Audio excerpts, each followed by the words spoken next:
السلام الله عليكم ورحمة الله تعالى وبركاته. كلن وأنا ونكسن داود يال هالكن وكهية ميديا وهالكن يكوسو قد بالنصاحب يال dhacdooyinka iyo wararka ugu dambeeyay hadba soo dhacay gudaha dalka Soomaaliya iyo qodobada dibadda markan war degdega madaxweynaha Jamhuuriyadda Federaalka ee Soomaaliya Mudane Maxamed Cabdullaahi Farmaajo ayaa si iskiisa iskaga celiyay jinsiyadda labaad ee u dhalashada dalka Mareykanka oo horay uga haystay sida lagu cadeeyay war-saxaafadeed ka soo baxay madaxtooyada Soomaaliya war-saxaafadeedka waxa uu qornaa sidatan maanta taariikhdu ku beegantahay 1 Agoosto 2019 waxa si rasmi ah idin la wadaagaynaa madaxweynaha Jamhuuriyadda Federaalka ee Soomaaliya Mudane Maxamed Cabdullaahi Farmaajo uu celiyay jinsiyadiisii labaad ee uu ka qaatay dalka Mareykanka hawshani waa mid soo socotay in muddo ah oo ay ku howlanaayeen sharci yaqaano iyo xafiisyada dadka u qaabilsan jinsiyadda ee Soomaaliya iyo Mareykanka madaxweyne Farmaajo waxa uu ku noolaa dalka Mareykanka muddo dheer isaga oo ka kororsaday aqoon iyo khibrado shaqo oo kala duwan wuxuuna Jamhuuriyadda Federaalka ee Soomaaliya ka soo noqday ra'iisul wasaare sanadkii 2010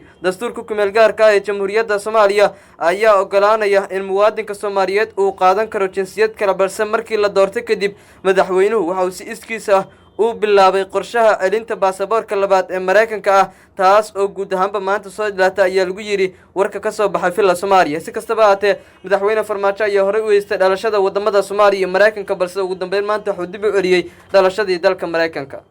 haddii aad channelkan ku cusub tahay mugan inaad saarto subscribe like aad share aad la wadaagto saaxiibada saaxiibayaal amaana